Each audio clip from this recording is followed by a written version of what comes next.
Every morning begins in the same way at Landshul.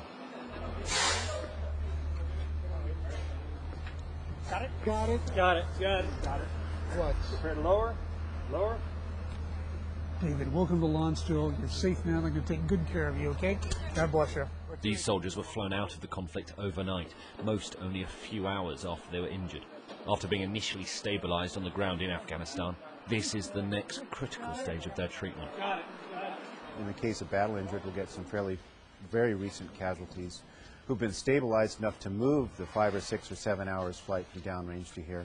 But then when they get here, we'll keep them here. Our goal is to keep them here no longer than 14 days. So within 14 days, we'll either get them back to duty downrange or back to the States for continuing care. There's lots you can do once you get home. Sergeant Michael Goodman arrived here 4 days ago. He was caught in an IED explosion, a roadside bomb, whilst on a foot patrol in northern Helmand. He's got no external injuries, but the blast shook his brain so violently that he now can't walk unaided.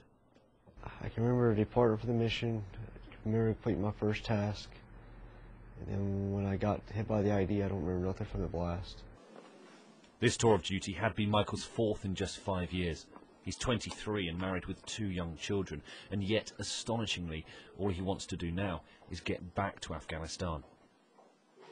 It's an attitude, a sense of honour, typical of almost every soldier you speak to here. My Marines are there. The camaraderie for my Marines and myself as a leader, I want to be there with them. Take them. Yes, sir, with my Marines.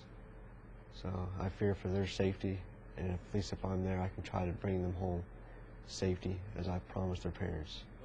As well as physical treatment, getting soldiers to talk about their experiences is an important part of their mental recovery. People have to develop a war story. They have to remember the details of what happened to them. And that sounds counterintuitive because, you know, a lot of them, if they've really been traumatized, don't want to go there. But they've got to go there. At Landshul, there are signs of the reality of war everywhere, perhaps none more poignant than 2 boxes of donated shoes marked left and right. Amputations happen here all the time.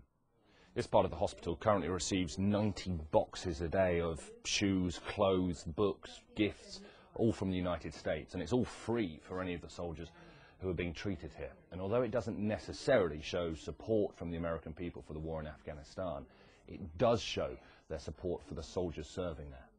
It's an honor to be able to take care of these people that have given so much that it's unexplainable.